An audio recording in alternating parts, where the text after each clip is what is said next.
چلیں جی، اب اس کی تھوڑا سا اس کو میں آپ کو سمجھا دوں تاکہ آپ کو آیتوں کی صحیح طریقے سے سمجھ آ جائے. تو اس کو میں 2 پارٹس میں اس لیے ریکارڈ کرتی ہوں کہ ایک پارٹ میں وہ زیادہ ہو جاتا ہے اور پھر وہ واٹس ایپ پہ اپلوڈ نہیں ہوتا. تو لیکن آپ لوگ یہ دوسرا پارٹ بھی ضرور سنا کریں، لیسن دینے سے پہلے سنا کریں. جب آپ کو صحیح طریقے سے اس کا میننگ بھی سمجھ آ جائے گا تو تب پھر اس کو آپ جب لیسن دیں گے تو آپ کو زیادہ اچھا اس کے میننگ سمجھ آئے گا، لفظی ترجمہ. اچھا جی، کن تم خیر امتن، تو اب یہ مسلمانوں کو کہا جا رہا ہے کہ مسلمانوں اس وقت تم بہترین امت ہو. اخرجت للناس، جو کہ نکالی گئی یا کھڑی کی گئی ہو لوگوں کی اصلاح کے لیے اور لوگوں کی ہدایت کے لیے. تأمرون بالمعروف، تم لوگوں کو اچھے کاموں کا حکم دیتے ہو. وتنہون عن المنکر، اور تم لوگوں کو برے کاموں سے روکتے ہو. وتؤمنون باللہ، اور کیا کرتے ہو تم اللہ پر ایمان لاتے ہو. تو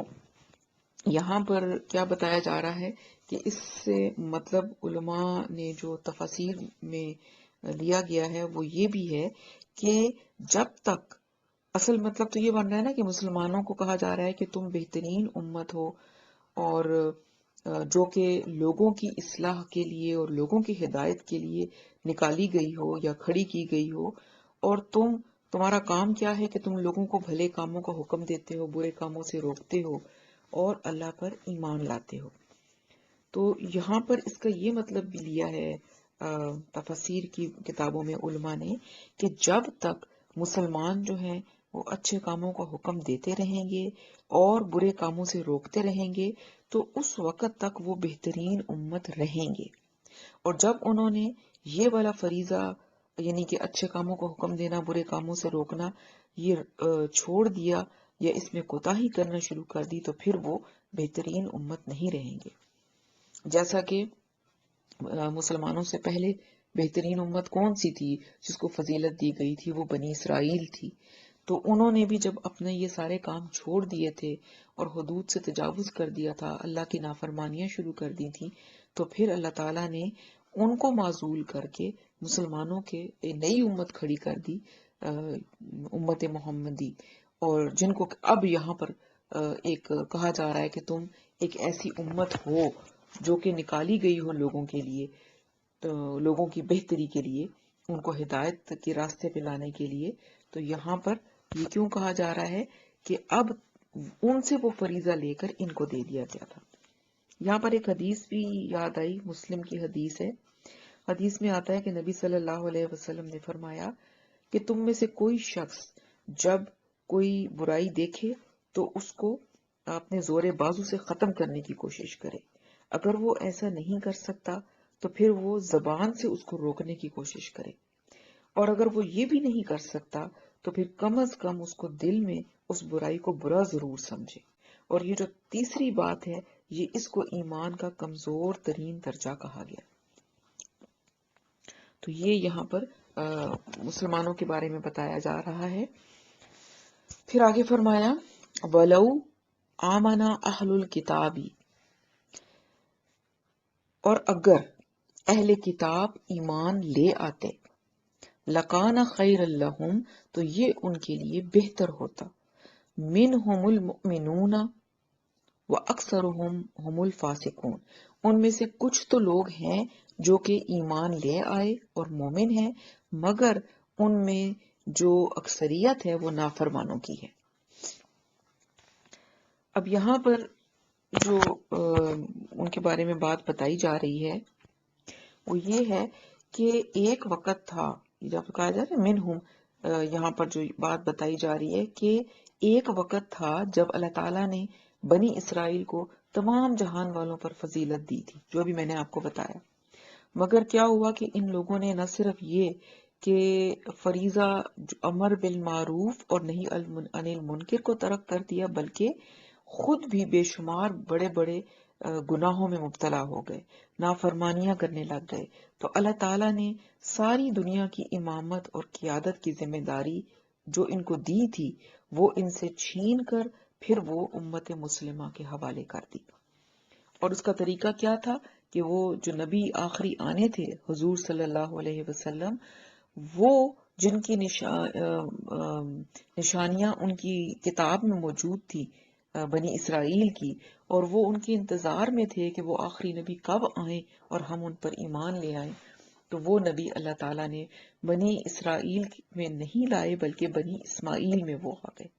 اور انہوں نے پھر حسد اور عناد کی وجہ سے ان کا انکار کر دیا۔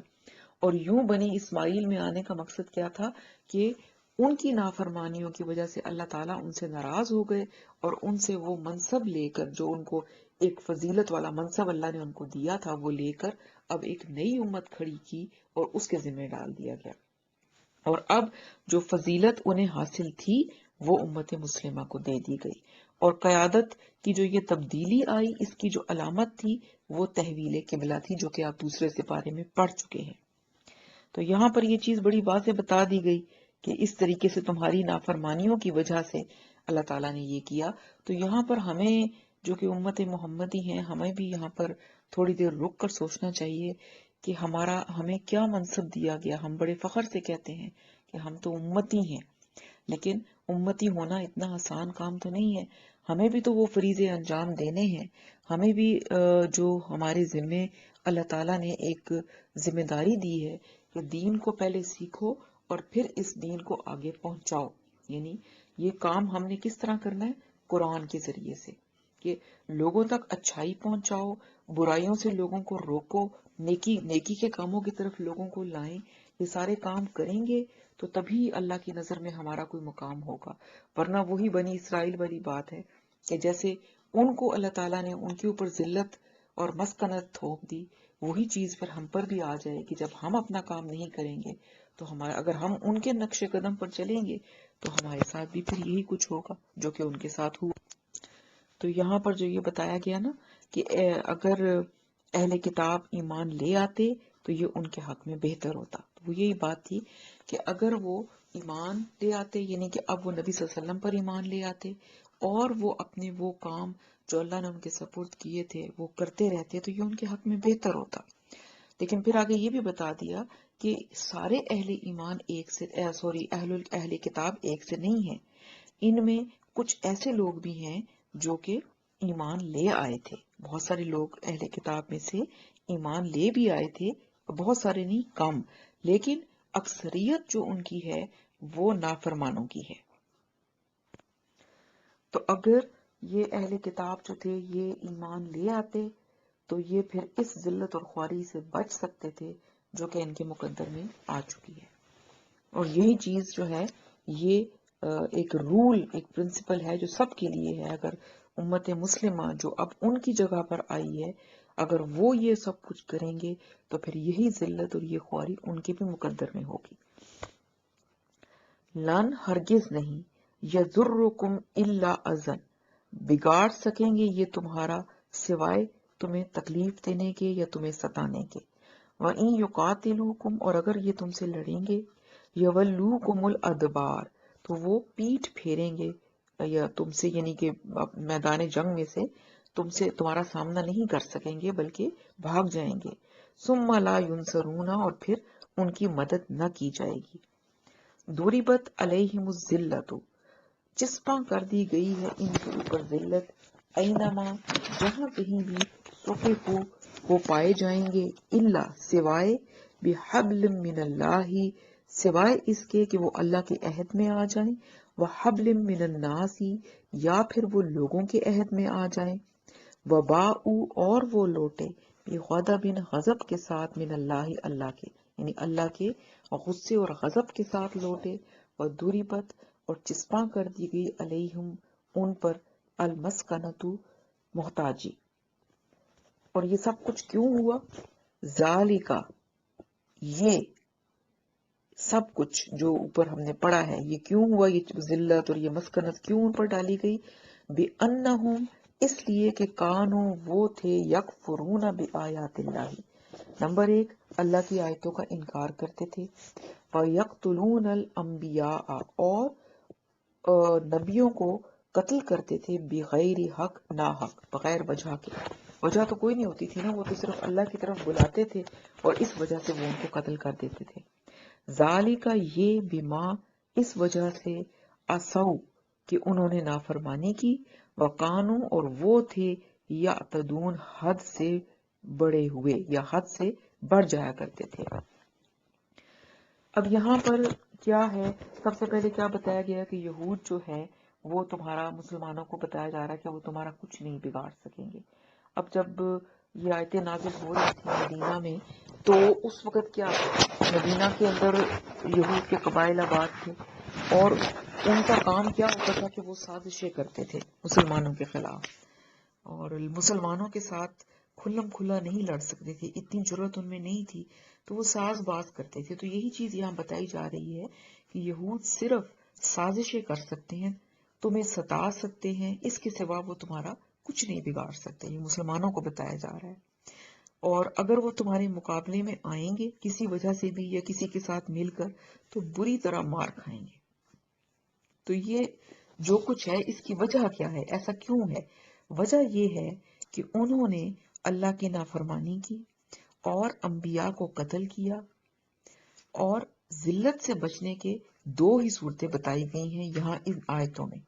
یعنی جو ذلت ان کے اوپر ڈال دی گئی ہے، بتایا نا کہ ان کے اوپر ذلت اور محتاجی جو ہے وہ ان کے اوپر چسپاں کر دی گئی ہے، وہ اس ذلت اور محتاجی سے بچنے کے دو طریقے بھی بتائے گئے یہاں اس آیت میں۔ ایک تو یہ کہ وہ مسلمان ہو جائیں، یعنی اللہ کے عہد میں آ جائیں، مسلمان ہو جائیں، یا پھر کسی مسلم حکومت کی پناہ میں آ جائیں، ایک طریقہ تو یہ ہے، تو تب وہ اس ذلت سے بچ سکتے ہیں۔ دوسرا کیا ہے، وہ کسی غیر مسلم حکومت کے سائے میں رہیں، یعنی ان کے انڈر رہیں اور ان کی پشت پناہی ان کو مل رہی ہو، تو تب وہ اس ذلت اور محتاجی سے بچ سکتے ہیں۔ اور ہم نے یہ دیکھا کہ 1947 تک بے شک یہود جو تھے وہ بہت مالدار تھے، وہ مدینہ میں بھی وہ بہت مالدار تھے، شروع سے ہی ان کے پاس پیسہ تھا، سود کھاتے تھے، ظاہر پیسہ تو تھا، اور اب بھی سودی بینکاری وہ کر رہے ہیں، تو وہ مالدار ہونے کے باوجود در بدر پھرتے رہے۔ اگر آپ ہسٹری پڑھیں تو ان کو بڑی مار پڑی، ہر طرف سے ہٹلر نے ان کو مارا، اور کس قدر ان کے اوپر ظلم اور زیاں ہوئے، ایک طرح سے محتاجی ہوئی، نہ ان کے پاس کوئی اپنی سٹیٹ تھی، کچھ بھی نہیں تھا۔ 1947 میں برطانیہ، فرانس اور امریکہ کی مدد سے انہوں نے اپنی ایک مختصر سی حکومت بنائی اسرائیل کے نام سے، اور اس کو بھی کئی ملکوں نے تسلیم ہی نہیں کیا کہ بھئی یہ ان کی کوئی ملک ہے یہودیوں کا، اور اگر تسلیم کر لیا یا اس وقت ان کی ایک اسٹرانگ حیثیت ہے بھی صحیح، تو وہ اس لیے کہ وہ امریکہ کے سائے میں پال رہے ہیں، ایک بڑی جو اسٹیٹ ہے سپر پاور، وہ ان کے اوپر ہے، وہ ان کو سہارا دیے ہوئے، ان کے سائے میں وہ پل رہے ہیں۔ اور جیسے وہ سائنس میں ہم پڑھتے تھے نا پیراسائٹس، تو ان پیراسائٹس کو رہنے کے لیے، خوراک کے لیے وہ دوسرے درختوں کے اوپر وہ بیلیں پھیل جاتی ہیں، اور پھر اس طریقے سے وہ وہاں سے اپنی خوراک لیتی ہیں۔ تو اسی طریقے سے یہ جو ہیں یہودی، یہ وہاں پر امریکہ کے سائے میں یہ پل رہے ہیں اور بڑھ بھی رہے ہیں، اور ان کو طاقت بھی ملی ہوئی ہے۔ اب سوال یہ ہے کہ کئی مسلمان جو ہیں وہ ان کو انہوں نے مار کھا رہے ہیں، مسلمان یہودیوں سے، اس کی کیا وجہ ہے؟ اس کی وجہ بھی یہ بنتی ہے کہ مسلمانوں نے بھی وہی کچھ کیا جو یہودیوں نے کیا تھا، اور ان کے اوپر یہودیوں کی شکل میں ایک عذاب مسلط ہے اللہ کی طرف سے۔ تو وہ لوگ جو یہودی جو ہیں، اگر وہ مسلمانوں کے اوپر اب ظلم زیادتی کر رہے ہیں، تو اس کی وجہ یہ ہے کہ وہ ایک اللہ کے عذاب کی شکل بنے ہوئے ہیں ان لوگوں پر کہ جنہوں نے بھی وہی کچھ کیا جو یہودیوں نے کیا تھا۔ سمجھ آئی بات کی؟ تو یہ ان آیتوں کا مطلب بنتا ہے۔ اچھا، پھر آگے چلیں جی۔ لیسو سواءن، نہیں برابر، من اہل الکتاب، اہل کتاب میں سب، یعنی سارا کچھ بتانے کے بعد پھر بتایا جا رہا ہے کہ یہ جو اہل کتاب ہے ان میں سارے لوگ ایک جیسے نہیں ہیں، اوپر جو ساری باتیں ان کی بتائی ہیں، لیکن ساتھ ہی ہمیں بتایا جا رہا ہے کہ سب ایک سے نہیں ہے. ان میں سے امتن قائمتن، ان میں سے ایک جماعت جو ہے وہ سیدھے رستے پر قائم ہے. یتلون آیات اللہ، وہ اللہ کی آیتوں کی تلاوت بھی کرتے ہیں، آنا اللیل، رات کے اوقات میں، وہم یسجدون، اور وہ سجدہ بھی کرتے ہیں یعنی نماز پڑھتے ہیں. یؤمنون باللہ، وہ اللہ پر ایمان لاتے ہیں، ویوم الآخر، اور آخرت کے دن پر، ویأمرون بالمعروف، اور وہ اچھے کاموں کا حکم دیتے ہیں، وینہون عن المنکر، اور برے کاموں سے روکتے ہیں، ویسارعون فی الخیرات، اور نیک کاموں کے کرنے میں وہ دوڑتے ہیں یعنی ایک دوسرے سے سبقت لے جانے کی کوشش کرتے ہیں.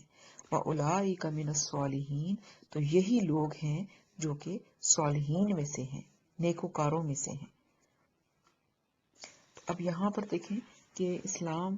جہاں قرآن ان کی جو برائیاں ہیں وہ سامنے لا رہا ہے، وہاں جو ان کے اچھے لوگ ہیں ان کی اچھائیاں بھی واضح کر رہا ہے. تو کیا بتایا جا رہا ہے کہ وہ سب برابر نہیں ہیں، یہود اہل کتاب وہ سب برابر نہیں ہیں.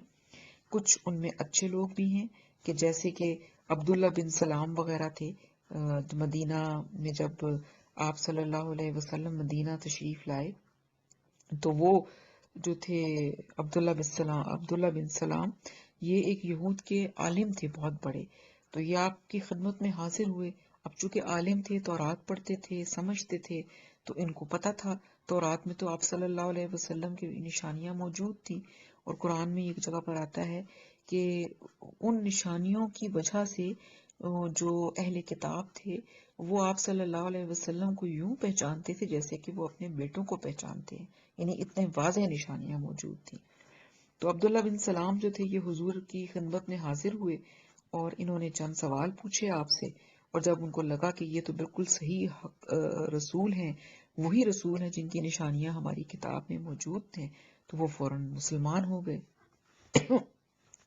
تو اس طرح سے اور بھی بہت کچھ لوگ تھے جو اسلام جنہوں نے قبول کر لیا تھا. تو ان کے بارے میں بتایا جا رہا ہے کہ یہود اہل کتاب سارے ایک سے نہیں ہیں، ان میں سے کچھ اچھے لوگ بھی ہیں جو کہ نیک ہیں، جو سارے وہ کام کرتے ہیں جو مطلوب ہیں. اللہ پر، آخرت پر ایمان لانا، حضور پر ایمان لے آئے تھے، اور نیکی کا حکم دیتے ہیں، برے کاموں سے روکتے ہیں، اور خود بھی وہ نیکیوں میں آگے آگے بڑھنے کی کوشش کرتے ہیں، اور رات کے اوقات میں قرآن کی تلاوت کرتے ہیں. تو جو لوگ جو اہل کتاب حضور صلی اللہ علیہ وسلم پر ایمان لے آئے تھے تو وہ ظاہر ہے وہ مسلمان ہو گئے. تو ان کا بھی ذکر آ گیا یہاں پر کہ وہ بھی ان میں موجود ہیں. وما یفعلو، اور جو یفعلو وہ کریں گے، من خیرن کوئی بھی نیکی، فلن یکفروہ تو ہرگز اس نیکی کی ناقدری نہیں کی جائے گی. واللہ علیم بالمتقین، اور اللہ تعالیٰ متقیوں کو خوب جاننے والا ہے. یعنی فرمایا کہ وہ لوگ جو بھی نیکی کریں گے اس کی ہرگز ناقدری نہیں کی جائے گی. اور یہاں سے ایک بات اور بھی پتہ چل رہی ہے کہ کافروں کے جو نیک اعمال ہیں وہ برباد ہو جاتے ہیں. یعنی جو کفر کی روش پہ لوگ چلتے ہیں، مسلمان نہیں ہوتے، تو وہ اگر کوئی نیک عمل بھی کرتے ہیں، اچھے کام بھی کرتے ہیں، تو اس کا ان کو کوئی اجر نہیں ملتا. اور لیکن جو نیک لوگ ہیں جو ایمان لے آتے ہیں اللہ تعالیٰ کی ذات کے اوپر اور اسلام قبول کر لیتے ہیں، تو جو اسلام قبول کر لیتے ہیں ان کے جو پچھلے گناہ ہوتے ہیں جو انہوں نے پہلے کیے ہوتے ہیں وہ سب معاف ہو جاتے ہیں، اور جو پہلے انہوں نے نیک اعمال کیے ہوتے ہیں وہ ضائع نہیں ہوتے، بلکہ ان نیک اعمال کا بھی ان کو اجر ملتا ہے. سبحان اللہ. تو اللہ تعالیٰ کتنے کریم ہیں کہ اللہ تعالیٰ فرماتے ہیں کہ میں ان کی نیک اعمال کی ناقدری نہیں کی جائے گی، اس کا بھی ان کو اجر ملے گا. اور اللہ تعالیٰ خوب جانتے ہیں متقیوں کو کہ کون متقی ہے واقعی میں اور کون صرف دکھاوے کر رہا ہے، منافق ہے. ان الذین کفروا، بے شک وہ لوگ جنہوں نے کفر کیا، لن تغنی عنہم ہرگز کام نہ آئیں گے ان سے، اموالہم ولا اولادہم ان کے مال اور نہ ان کی اولاد، من اللہ شیئا اللہ کے سامنے کچھ بھی، وَأُولَئِكَ أَصْحَابُ النَّارِ اور یہی لوگ ہیں آگ والے، ہم فیہا خالدون اور یہ ہمیشہ اس میں رہیں گے۔ دنیا میں ہم دیکھتے ہیں کہ کوئی بھی انسان ہے اس کو اپنے مال اور اپنی اولاد پہ بڑا آسرا ہوتا ہے، اور اس کو اور دنیا میں ہوتا بھی ہے، وہ اپنے مال اور اولاد کے ذریعے سے اپنے بڑے بڑے کام نکلوا لیتا ہے، لیکن یہاں بتایا جا رہا ہے کہ جن لوگوں نے کفر کیا ہے وہ لوگ، ان کے مال اور ان کی اولاد اللہ کے سامنے ان کے کسی کام نہ آئیں گے، اور اصل میں یہی لوگ جو ہیں دوزخ والے ہیں، اور پھر یہ اس میں ہمیشہ رہیں گے۔ یہاں تک ہمارا آج کا لیسن تھا۔ تھوڑا سا لیسن اب آہستہ آہستہ جو ہے وہ مشکل ہو رہا ہے، تو کوشش تو میں کرتی ہوں صحیح طور پر سمجھانے کی۔ اللہ کرے کہ آپ کو صحیح سمجھ آ جائے اور میں بھی صحیح بات کنوے کر سکوں۔ پھر بھی اگر کسی بات میں کوئی آپ کو سمجھ میں نہ آئے تو ضرور پوچھ لیا کریں، اور میں بھی اللہ تعالیٰ کے حضور توبہ کرتی ہوں کہ اگر میں سمجھانے میں کوئی غلط بات مجھ سے نکل جائے یا کہیں کوئی مجھ سے غلطی ہو جائے تو اللہ تعالیٰ مجھے معاف کر دیں۔ ویسے جو بھی بات میں تفسیر کے حوالے سے کرتی ہوں وہ اپنے پاس سے نہیں کرتی، وہ تفسیروں کی جو تفاسیر ہیں ان کو کنسلٹ کر کے پھر میں آپ سے وہ بات کرتی ہوں۔ اللہ تعالیٰ ہم سب کو عمل کی توفیق دے اور ہمیں قرآن سے ہمیشہ جوڑے رکھے۔ سبحانک اللہم و بحمدک، نشہد ان لا الہ الا انت، نستغفرک و نتوب الیک۔ السلام علیکم ورحمۃ اللہ وبرکاتہ۔